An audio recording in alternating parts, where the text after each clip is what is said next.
Today on Inside the Issues, I speak with Martin Edwards on surveillance of the global economy. Hello and welcome to this week's edition of Inside the Issues, a CG online podcast. I'm David Welch, a senior fellow at the Center for International Governance Innovation and CG Chair of Global Security at the Balsley School of International Affairs.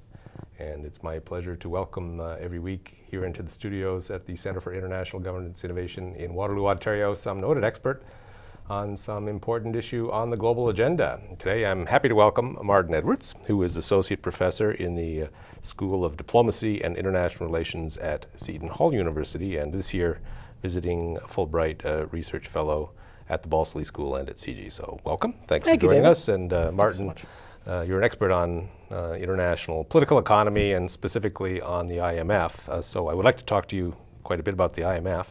But let's first contextualize it.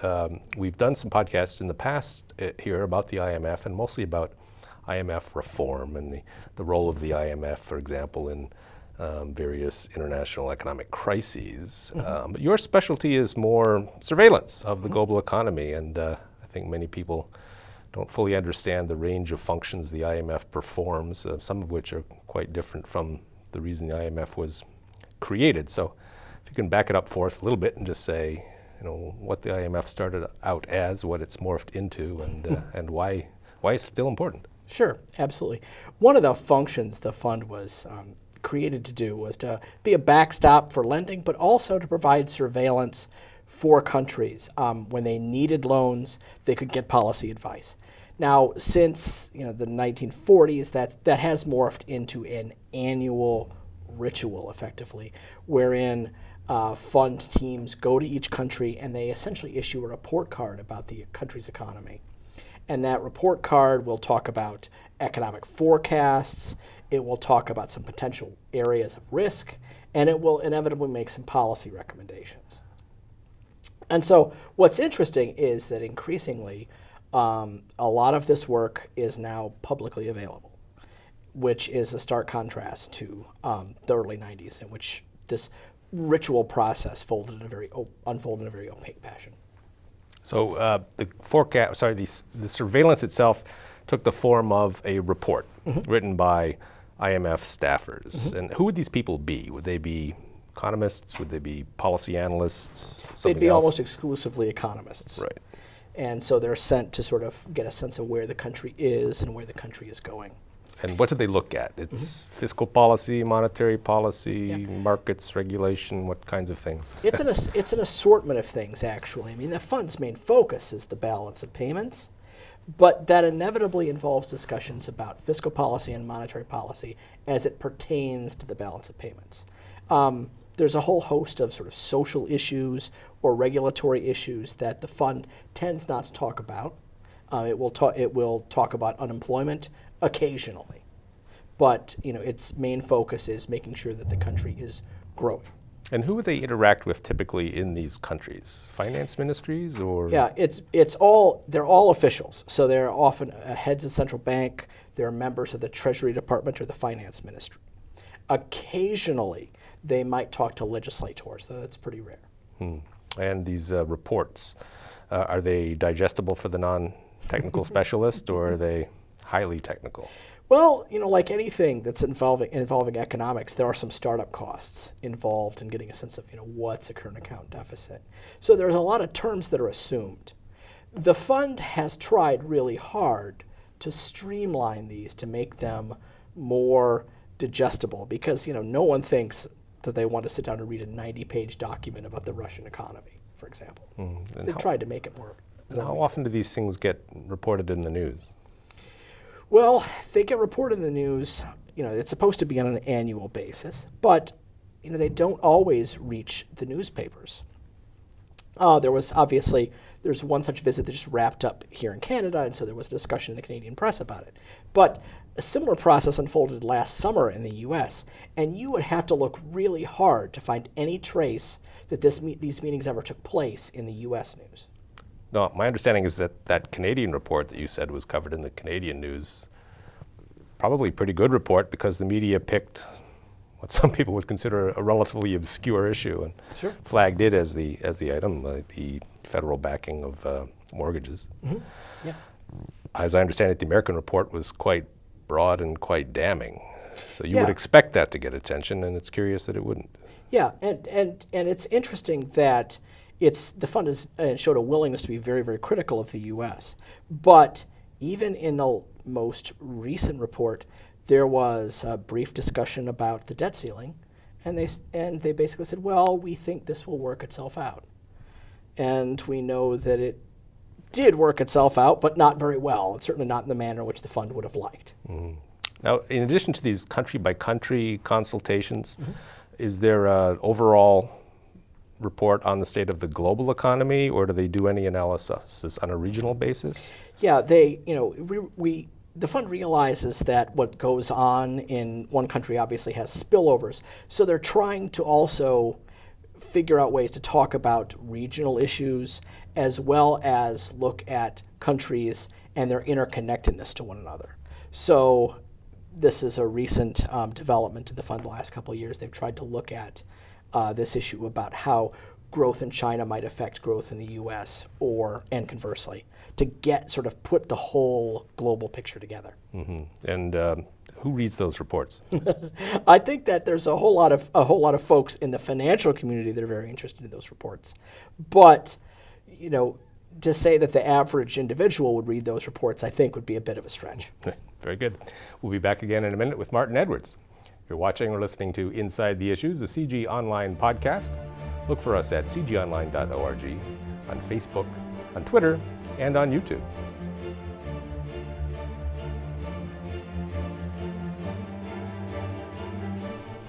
Welcome back. So, transparency. As I understand it, these reports, until relatively recently, typically were not released. That's right. Publicly. They were consultations with governments and for the government's benefit. Yes. That's changing. Yes.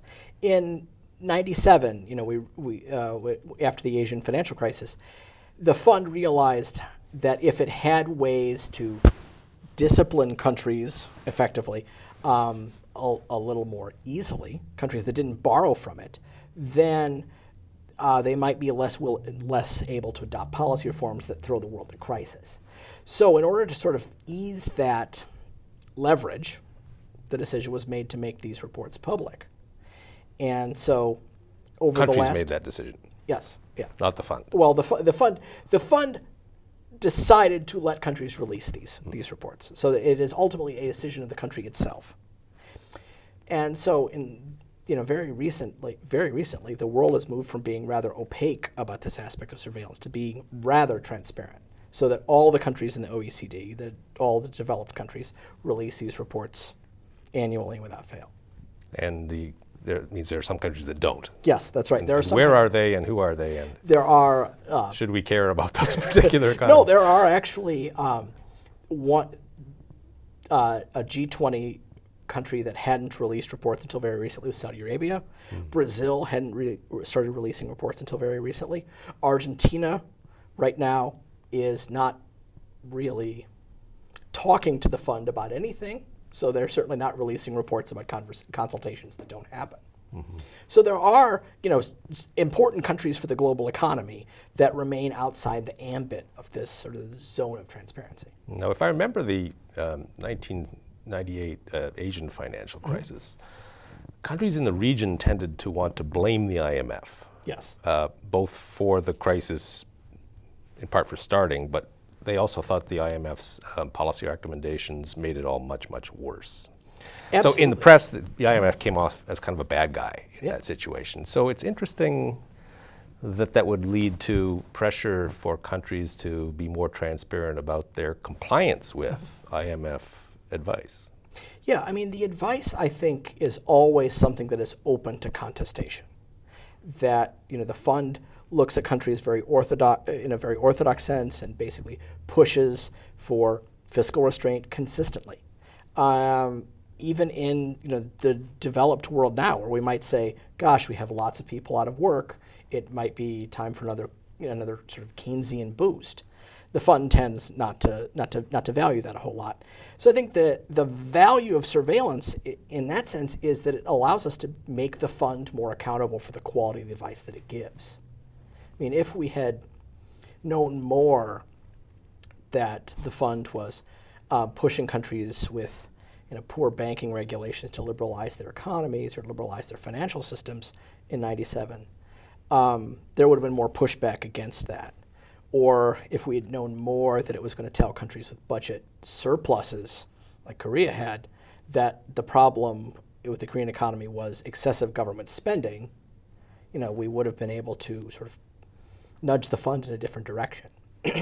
So in a sense then, transparency has been a bit of a double-edged sword for the IMF. That it's been a way to discipline countries, but it's also been a way for folks with knowledge about a situation to be able to sort of take issue with the quality of the fund's advice. Now, the response we've seen to the most recent financial crisis was pretty Keynesian. There's been quite a lot of stimulus. Absolutely. Does that mean that the fund has been irrelevant, or has it been changing its tune? Well, it's sort of a moving target. The IMF has sort of backed off. It supported the stimulus in 2009. It has cautioned the developed countries to be a little more worried about debt. And so that obviously means there are distributional costs there because there are economic problems, namely unemployment and low growth, that we aren't solving. So I do think that that's sort of an issue that's very much in flux, but it's also in flux in the field of economics as a whole. Now, you've studied why it is that countries are becoming more transparent. Why is it? What's driving this? What are the factors that seem to come into play? Sure. There's a number of different mechanisms going on there. In one sense, it's sort of straightforward that wealthier countries are more willing to endure any downside costs, and so wealthier countries release these reports. Countries also respond to peer pressure, so they respond to pressure from what their neighbors do. But also one of the bigger factors that, one of the interesting factors for me as a political scientist, is that democratic governance sort of goes hand in hand with international transparency. And so that suggests, that politicians want the public to know about the state of the economy. They want to give that better quality information to them in the hopes that they'll make the right decision when they pull a lever on election day. And are there a lot of cases where government's own financial self-assessments will be radically different from the IMF reports?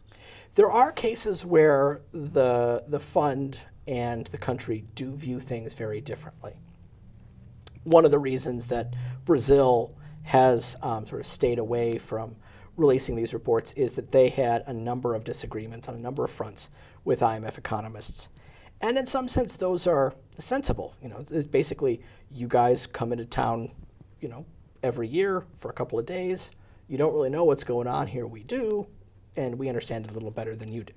So that debate about advice is something that always happens. We saw this in Europe as well. What ought the European economies be doing? Developing more, putting more energy into putting people back to work, or focusing on slowing the growth of government spending. So in the case of Brazil, would the difference be something like the IMF team comes in and says, you guys are borrowing and spending too much and you need to tighten up the operation, and the Brazilian view is the opposite, and so they just don't want to have to debate the IMF publicly? Yeah, it's not a question about the interpretation of data or the quality of data, because as I understand it, Brazil actually would supply quite a lot of the data to the IMF teams when they come in. Yeah, it's about what lessons they gather from the data. One of the issues that the fund always sort of chides countries for are controls on the flow of external capital. The fund wants these economies to be open to the flow of money across borders. And Brazil's had a very recent experience with imposing controls on capital to make it harder to take it out of the country. They had sensible reasons for doing so, in their view. And the fund sort of chided them for creating the system, which is, in a sense, a violation of IMF rules. And who had the better of that argument? Or is the jury still out? Well, in a sense, I guess the Brazilians won the day because they said, we're not going to release this report, and that's fine. And it hasn't hurt them in the marketplace, has it? Exactly. No one thinks of Brazil as a basket case in any sense of the word. Very good. We'll be back again in a minute with Martin Edwards. You're watching or listening to Inside the Issues, a CG Online podcast.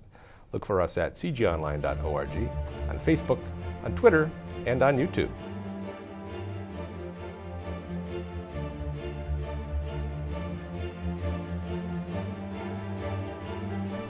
Welcome back.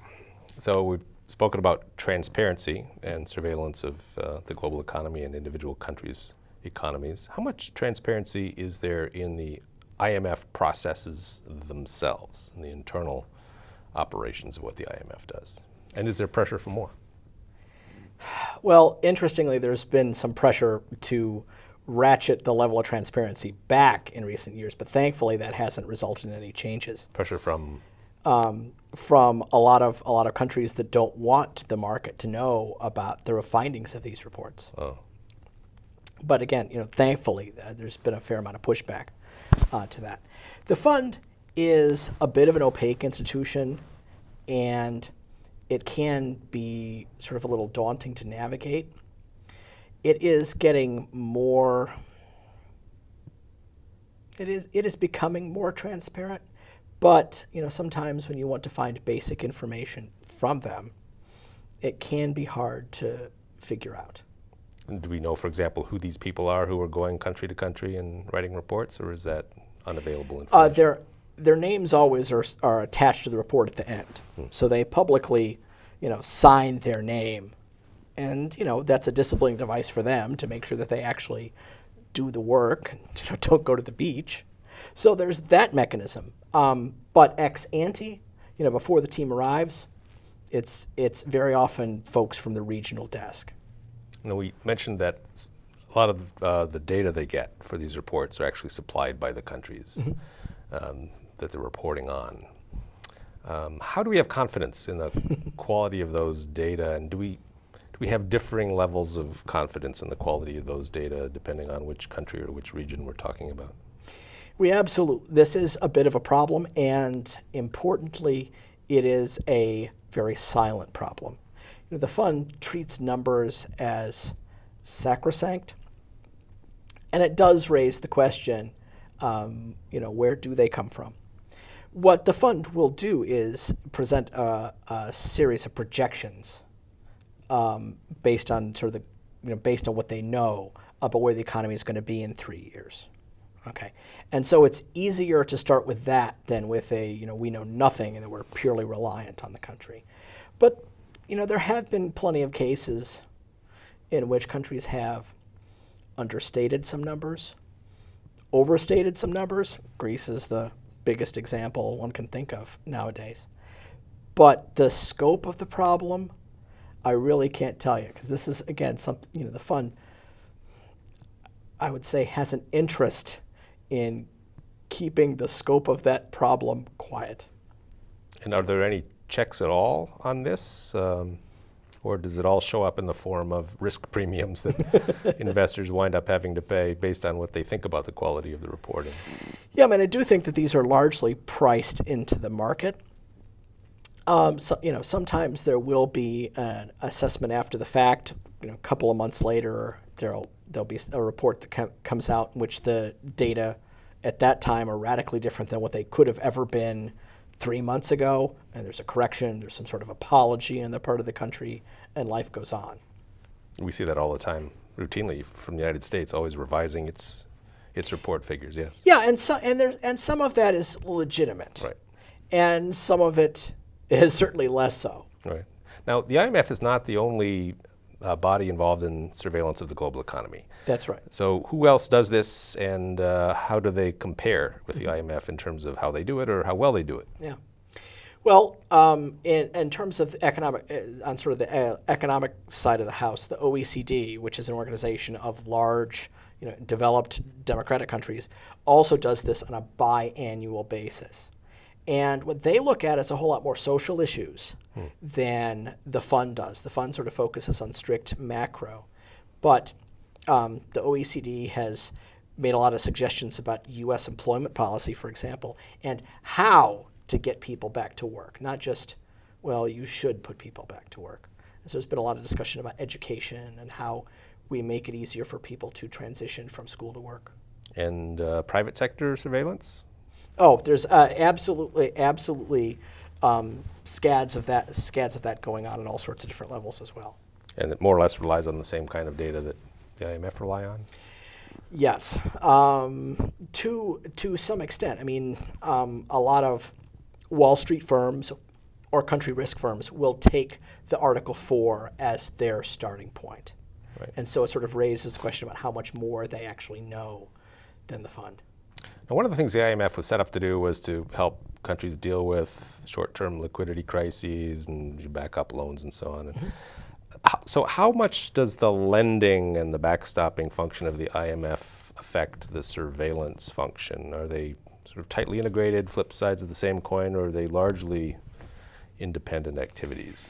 They're interconnected, and it of course raises a problem. If you're lending to a country, you're not going to be that critical about what's going on there.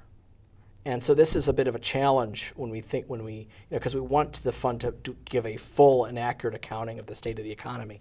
But when it is effectively an investor, you can absolutely see this, that in the tone of the reports, is that the reports tend to be more glowing in countries that are under IMF programs. That's interesting, because I would think an investor would want to crack the whip and make sure that the country got its house in order. Yeah, I think that we want the fund to be tough, and of course it is ultimately, because it will sort of hold back installments of the loan if there's not a whole lot of policy reform. But you do get a strong sense from reading surveillance documents for countries that are under IMF programs that it's more of a see how good we're doing document than it is a full and clear accounting. That's interesting. So how political is this process? Is there a way to get a sense of that?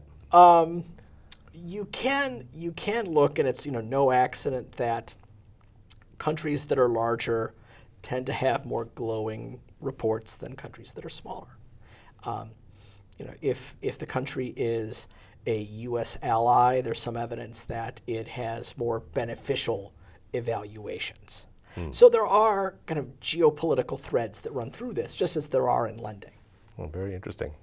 Well, we'll be back one more time with Martin Edwards. You're watching or listening to Inside the Issues, a CG Online podcast. Look for us at cgonline.org, on Facebook, on Twitter, and on YouTube.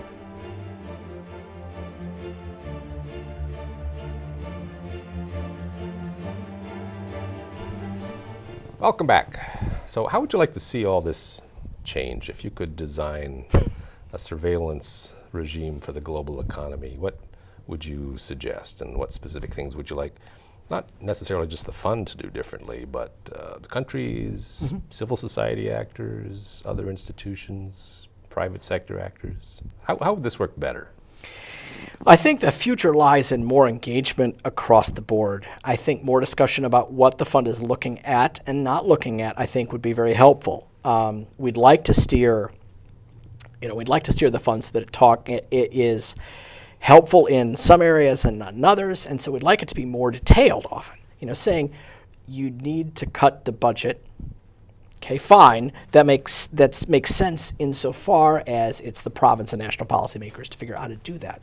But more detailed advice would be helpful. Constructive experiences of other countries as they might bear on the challenges that a country faces. So basically allowing for a little more learning, I think, would also be very helpful. The other thing that needs to happen is there needs to be more engagement by the fund in the countries themselves.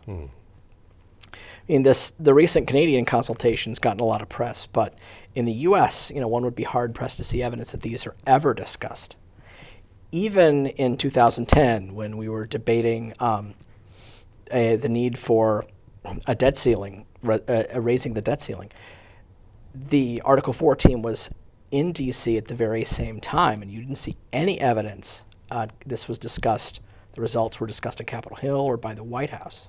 So there needs to be a whole lot more integration on the part of the fund with civil society, so that as people know about the policy prescriptions that are being in there, then they can mobilize elected officials to close the loop on reforms. Is the fund doing a bad job of signaling its own relevance and importance? I think the fund sometimes is always in need of thinking about how to make this work.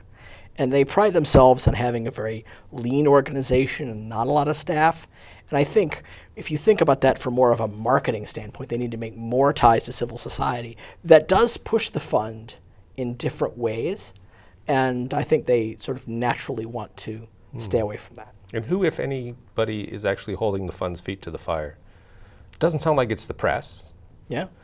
It doesn't sound like it's the member governments who, from what I can tell from what you've said, happy to use the fund as they can for their own benefit, but they're not necessarily trying to make sure the fund is performing particularly well. Yeah. Is it academics? There's a little bit of work done by academics as we write and think about this stuff. There's a lot of work done by NGOs to try to sort of steer the fund so that it becomes, creates those levels of engagement. But there's no one actor that we could point to here. It's all non-state stuff. But the NGOs that would do this, would I be wrong to think that they're probably going to be more progressive in terms of their politics and their economics? No, that's true. And the IMF is going to be more conservative. That's right. Which could just conceivably generate a standoff. It's not clear that that's going to be a healthy and constructive dialogue. Well, that is certainly true. But if we look at the world today, the fund is lending in Europe and largely only in Europe. And so they have to sort of think like where are the challenges going to be, and how do they ultimately get leverage for policy reform in countries in which it gets harder for them to get policy reform because these folks are fund clients themselves. They hold the purse strings. So there is an imperative on their part for more engagement. They might not like what they want to hear, but that's the whole point of this process, right? The fund gives countries advice it doesn't want to hear. Well, that makes every bit of sense that civil society should give that advice right back. And what about investors? Do they hold the fund's feet to the fire? Investors, jump on these statements and they use them as a signal. They're a ready signal about countries' creditworthiness. We see that markets do respond to the release of this data, however anodyne or boring we might find that. So there's certainly value on that sense. It's definitely true in emerging markets. Whether that's also true in advanced industrial economies is quite a different question, because after all, they have multiple sources of information. They have, their own sources of economic forecasts. So the demand in that sense for the fund's information is not as great. And would you say there's a governance gap when it comes to surveillance of the global economy? And if so, who's best positioned to fill that gap? Or do we need to think creatively about building new governance mechanisms to do that? Well, I think it raises the question there as, well, who's going to do the governing of the governance mechanism that we create, right? We live in a world in which we have great powers who are going to push these organizations around, like it or not. And so I do think, again, there's sort of a healthy role for civil society to play, or at least civil society might have many drawbacks, but at least it's politically neutral and it's not willing to make the IMF a tool of any one country's foreign policy. But it's interested in changing the dialogue and changing the tone of the debate. And that's what's needed here. What about the G8 or the G20? Can they take this up? The G20 intermittently discusses IMF surveillance. There's been been discussions about how to make this more transparent or make these messages more clear. But at the same time, there's a double-edged sword there, because those same countries don't really want those reports that come out that say that the U.S. budget is spiraling out of control or things like that. They want a little bit of flexibility. And so that means they're not the ready voice for policy reform here.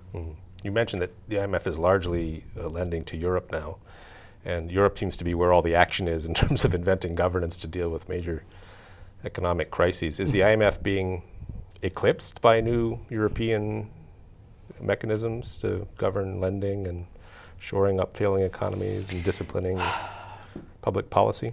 I think in a sense that the fund would like to get out of Europe as much as possible and leave them to do it. But I think it's a region of the world that can support. The fund only provides a third of the money to the Eurozone. That they can support more of it, and they should support more of it, because it's part of regulating that common currency. Right, and how about 30 to 50 years down the road when China is the world's largest economy? How do you see all of this changing? Well, China has an interest in surveillance because they want some mechanism to be able to give advice to the U.S., right? They have an interest in steering reforms in the U.S. So they think that surveillance is important. And even in discussions about, an Asian monetary fund, there's also sort of a discussion about, well, we need to have a surveillance mechanism in it. So, the relative rankings of the powers might change, but the imperative of surveillance remains the same. Very good. Well, thanks for coming in and teaching me a lot, and I hope the audience would agree that it's a rich subject and an important one that I at least didn't know that much about. So I appreciate you coming in and helping me untangle it. And to our audience, thank you for joining us, and please join us again next week for another episode of Inside the Issues, the CG Online podcast. Look for us at cgonline.org, on Facebook, on Twitter, and on YouTube.